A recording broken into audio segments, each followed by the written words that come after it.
hope you guys are doing well. I wanted to talk today about the theories of what are called the Atonement. Almost all Christians, or all Christians should at least, it should be very much a necessity to be Christian, understand that the way that they are saved is through Jesus Christ and his work on the cross and through his resurrection.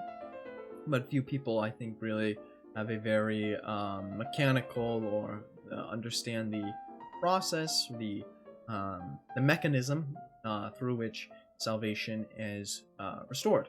Of course, most people understand that we have sin, it separates us from God, we deserve eternal punishment, and that this sin has to be in some way expiated, and somehow has to be absolved, and then somehow the wrath of God has to be propitiated. Those are two words you'll hear a lot: expiation, which is the absolution of sin, and propitiation, which is the removal of God's wrath, the satisfaction of God's wrath. And so there are different theories that are presented by the Church Fathers, by the Catholic scholastics, and by Protestants. And there's one more theory that I'll mention, which kind of more liberal Christian theory, which try to attempt to answer this question. And I'll be going through this in more of a philosophical manner rather than so like a biblical one. I recommend other sources for that. I'm not really a biblical expert, but however, there are of course many Bible verses that would back up the Catholic position here. But I think the best argument for it is frankly just from philosophy and from just intuition. Alright, so the first argument I'll just start with is, or the first theory of the atonement is from like liberal Christianity. And they really, they don't have a mechanism for atonement. Rather, instead, they say that the atonement is this very symbolic act that happened on the cross. It's supposed to be there as an example. Christ is like this almost a negative example because we'll never be as perfect as Christ, so it reminds us of our imperfection. But at the same time, Christ does remind us of what we have to aspire to be. And so through Christ's work on the cross, it's like this we see God himself become incarnate, this naked representation, as he shows perfect obedience to his Father, even if it didn't even if Christ asks for this cup to be removed from him, he still obeys his Father, and he suffers, this terrible torture, and then he's beaten and spit upon, and just as Christ is God, of course, he could have, as Christ said, he could send down legions of angels to rescue him, but he doesn't. He demonstrates, what it means to turn the other cheek, like you mentioned. He demonstrates what it means to even love your enemies when he says, "Father, they know not what they are doing, please forgive them," to the Romans. We're just trying to basically follow out the orders there. And so I'm looking right now at my crucifix, and it's on my wall here. It's like this naked representation of what it means to be obedient to God, and what we should do for God, and what we should be, that we should also be humble. It's also this picture of humility. That's the kind of, and this is like one theory of the atonement, and there's a lot of truth in that. I don't think that they're wrong in this. I just think this is a very shallow picture of the atonement. There are some scholars who believe in that, but it's very much a recent phenomenon to believe in such a theory, and I would say most Orthodox Christians would want something a little more robust. So let's start with the Church Fathers then. So the Church Fathers, they believed in another theory of the atonement. It's called Christus Victor. That's the way it's, I think, I would say, a term today. And it's basically this idea that when not we ourselves, but Adam and Eve, when they sinned in the Garden of Eden, when they sinned, they became basically enslaved to sin or to the devil, and so now we are all children of the devil, we are children of Satan, and so in order to free us from that, basically we are like a hostage, there has to be some kind of ransom. If you think about any crime movie or a heist movie, they might take hostages, and in order to get the hostages back, you have to pay a ransom, right? And so Satan has taken us hostage because of Adam and Eve's disobedience to God, their pride, and so now we are owned by Satan. And so in order to provide some ransom that would satisfy Satan, God gave Jesus himself. He gave his incarnate son to Satan to be tortured and to be killed, very similar to what maybe you see in The Lion, the Witch, and the Wardrobe, where Aslan becomes the ransom for I think Edmund. It's been a while since I've watched the movie or read the book for that series, but in any case, it's written by C.S. Lewis, a very devout Christian, so you can understand here the symbolism. He became the ransom, so his death, Christ's death, the fact that Satan was able to basically be, from Satan's perspective, triumphant to kill the Son of God. This was the ransom necessary to free us. And then what Christ did, though, was he conquered death, and that is why Satan ultimately was not victorious. Satan thought he was, but because of Christ's resurrection, he destroyed death, he trampled death, he foiled Satan, he was able to win the victory, and for that reason, now we too can be not only free from Satan, but also have now the grace to live a holy life as well. Now we can see Christ's example, and so now we can follow suit as well. And that is, it's an interesting theory. It's one that I would say almost all the church fathers, Augustine, Athanasius, these guys all wrote on this. You can read their works. Saint Athanasius, for example, on the Incarnation, he mentions that Christ is the ransom for our sins, and it's because he believes in Christus Victor, and that's why it's called Christus Victor. For Christ was victorious over Satan, basically, over what Satan thought was his victory. In fact, it was Christ's victory. Trampled hell, and that is why Christ could free all the souls. And Hades, we say in the Nicene Creed, that Christ ascended to the dead, he freed all of the souls in the bosom of Abraham, the heralding of hell, all those souls he had awaited. So this was an idea that was very common among the church fathers. However, it was first contested by Saint Anselm. He, in the Middle Ages, he believed that God really doesn't owe anything to Satan at all. Why should God have to give some ransom to Satan? It's like, watch the movie with Tom Hanks, where he gets captured by like some Somalian pirates. If you remember, like the United States doesn't like pay some ransom. Rather, instead they send the SEALs to go and shoot the pirates. And go take them out. And so that seems more appropriate. Like, why would God have to try to appease or to try to satisfy, give some indemnity for us to Satan? He's God. He can just wipe out Satan instantly. Wipe him off the map. And so it seems that there's something else going on here that would cause Christ to have to go through the excruciating pain he did. And so St. Anselm comes up with this called satisfaction theory, and to this day this is the major theory of the atonement that the Catholic Church accepts. And it basically goes something like this. We have besmirched the honor of God through our sin, through mortal sin, by choosing to disobey even one part of the law. The fact that we have disobeyed it shows that our general maxim, a maxim is personal policy of the will, this is something I mentioned before, is fundamentally just oriented against God. Our general maxim is to prioritize our own pleasure, our own satisfaction, our own happiness above the moral law, above obeying God, and therefore, because of this, if given an infinite number of opportunities to disobey God, if it was to conflict with our own pleasure, then we would, and therefore we deserve infinite punishment. That is why we deserve hell, in some form of infinite punishment, because of our infinite disobedience to God. And for that reason, there has to be something that can satisfy. So we have besmirched the honor of God, and so if you think about this cosmic scale, and so we have the honor of God, it's been besmirched, and so now there has to be something that can make up for this deficit. It's like we have this great debt we owe to God, this infinite amount of money that we owe to God, and we either have to go to debtor's prison or someone has to bail us out. Those are the two options. Either whereas we have to be punished for it, or some satisfaction has to be made, something that can restore the honor of God, that can pay our debt. And that's exactly what Christ did. Through Christ's infinite obedience to God, obedience even unto death, even obedience through suffering, even obedience by suffering at the hands of the Jews, by dying in the most excruciating way possible. Excruciating actually means from the cross. If you watch The Passion of the Christ or read the Gospel narrative, you can see this is not some very pretty ordeal. This is not some like electric chair or lethal injection like kind of execution. This is very serious and very painful. Like I said, a very excruciating death.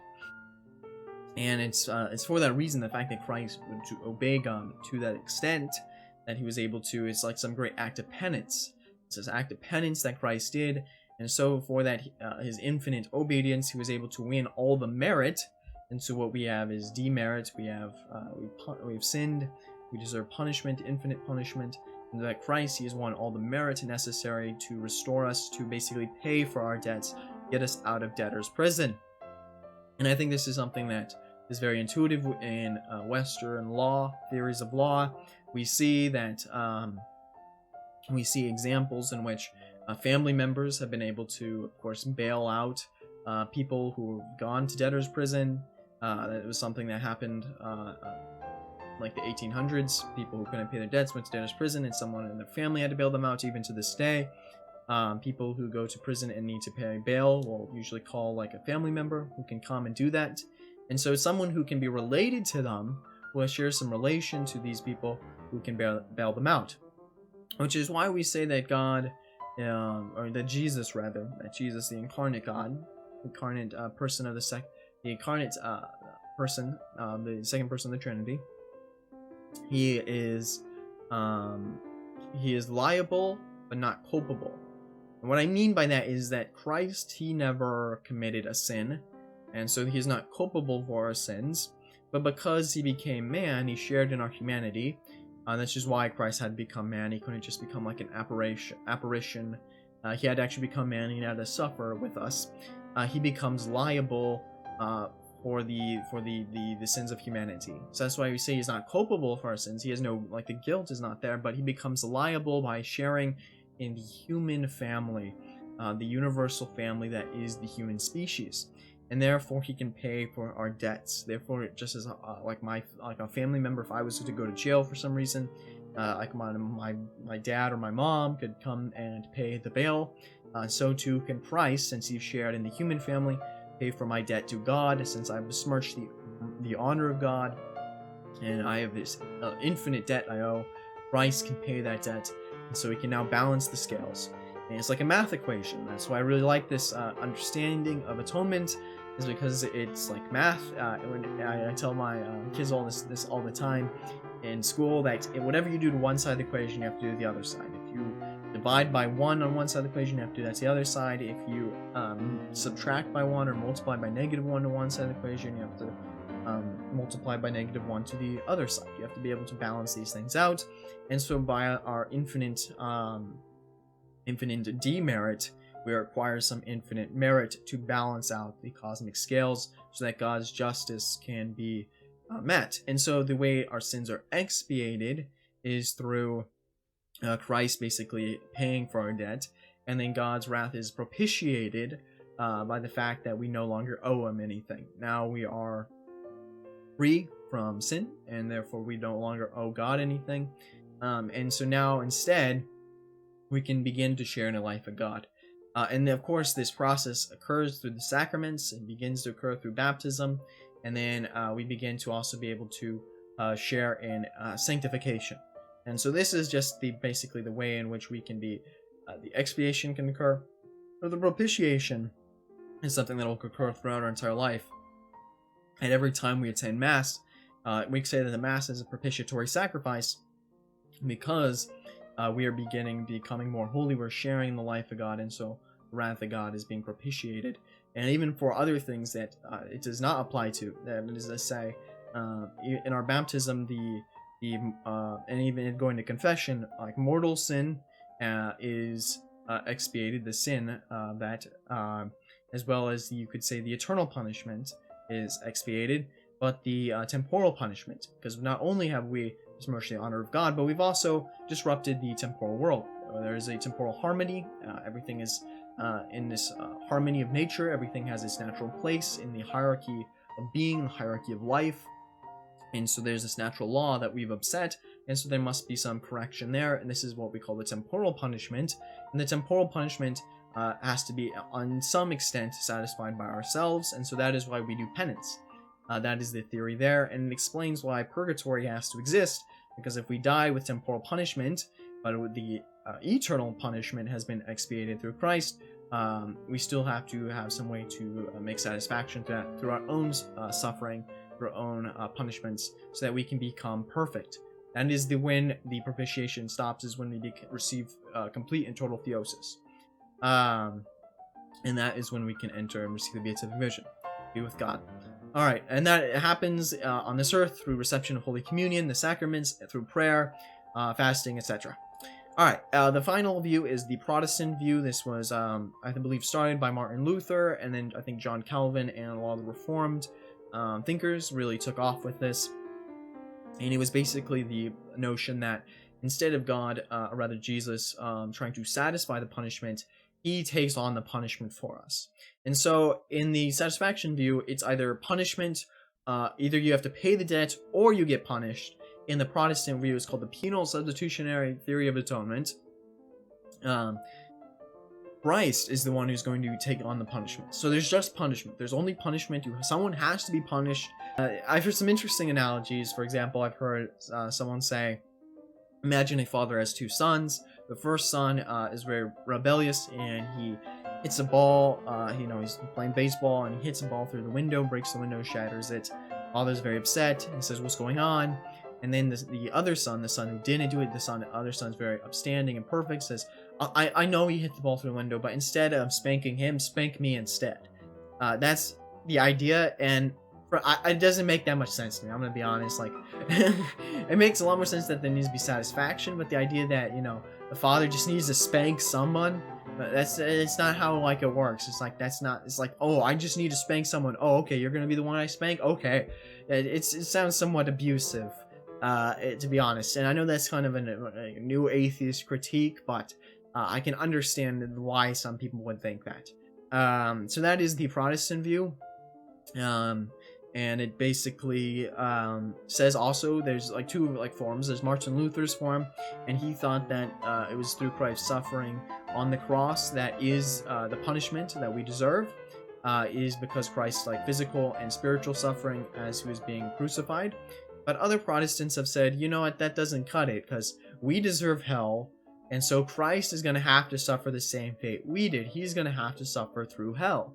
And so that is what they say instead, that instead of Christ going to hell to herald those people who are in Abraham's bosom out of Sheol, instead of trying to save them, instead Christ is suffering in hell for 3 days, which is interesting because Christ is God, and it's just in hell is a place that's where God is removed from there in a tangible sense, at least. So it's an interesting theory. I'm sure they have interesting philosophical ways to explain it, but in any case, so Martin Luther, he believed that it was just Christ's suffering, his physical suffering, his torment and torture on the cross and leading up to the cross, whereas for Calvinists, they think, the Reformed believers, that actually Christ did go to hell. He suffered in hell, and perhaps the physical torture was just there to make it clear that Christ actually died.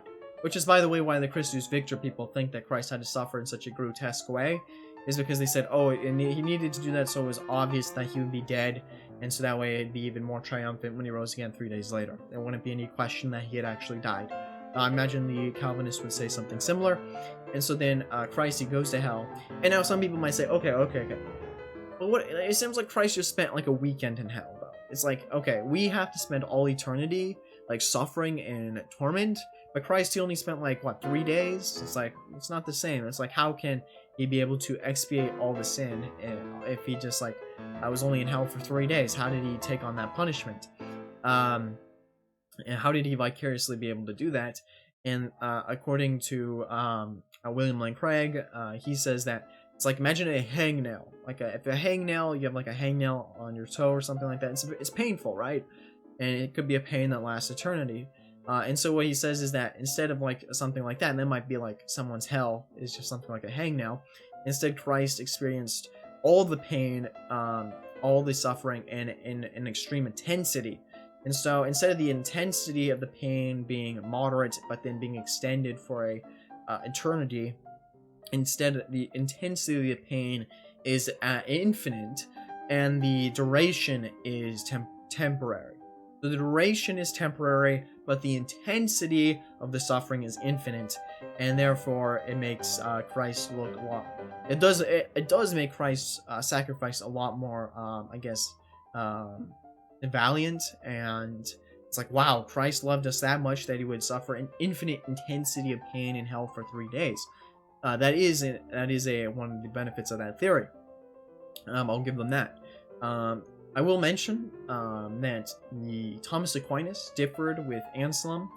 So going now back to the Catholic view, Thomas Aquinas differed with Anselm, and Thomas Aquinas, he said that it was not necessary for Christ to be sent to the earth. It was instead, it is just perfectly fine if God just waved his hands and forgave the whole world. This is something I think I've seen, like, people said, okay, so it's kind of a new atheist objection, but they're like, okay, so you're telling me that Christ, he had to send his only son so that you could save everyone, and so then he crucified his son to save us from himself, something like that, and goes something like, he's like, yeah, this makes perfect sense. And so Thomas Aquinas says, no, he didn't have to do that. Christ could have just absolved everyone, waved his hands, as long as that they were apologetic, as long as they accepted the pardon. That is an important part. And however, why did he send Christ? And that is the question. That is the instant question, reaction you might have, is why did he have to send Christ then? And he says is to highlight the justice of God, the love of God, the fact that, and then the depravity of sin. The depravity of sin is so great that God would have to send his son. It shows the justice of God, that there must be some satisfaction, and it shows the love of God, and that God is willing to take this on himself. And so that was Thomas Aquinas' view. Anselm's view was that no, that Christ did have to be sent, even if you'd barely sinned your whole life, you still have original sin, and so there must be some form of atonement, there must be some form of satisfaction. And I would take that same view. I think that Thomas Aquinas is right, that the crucifixion does in fact show the love of God, the justice of God, and the depravity of sin. And it also shows maybe why God allowed sin to exist in the first place, is because he was setting the stage for the crucifixion, before the gospel message, for the gospel story. However, I think that it was still something that was required, something that was still necessary. From my own readings of the Holy Scriptures, and from just intuitively, that makes more sense to me, that that there would have to be some mechanism in which satisfaction can be met. Okay, so I believe that covers everything. And another analogy, one last analogy for the Catholic view, is instead of like a abusive father who really just needs to spank someone because his son broke a window, instead imagine what it is it's a husband and a wife, and the husband has offended his wife, and to make up for it, he buys her flowers. So he buys her things to try to appease her and to try to ameliorate the situation. In other words, it's an act of love. Instead of focusing on the wrath of God that is being poured out on Christ, instead it is an act of love by Christ to the Father, in order so that the Father can now love us. So it's all about love. The emphasis in the Catholic view is the love of God, whereas the emphasis in the Protestant view is more the wrath of God. God bringing his wrath down upon humanity. So those are the various views of the Atonement. Let me know in the comments what you think, which view you find the most interesting, attractive, etc. I'd definitely be interested in hearing it. Let me know if I missed something or there's some other detail I left out. If you know about it, let me know. So thank you guys for listening. I'll see you in the next video.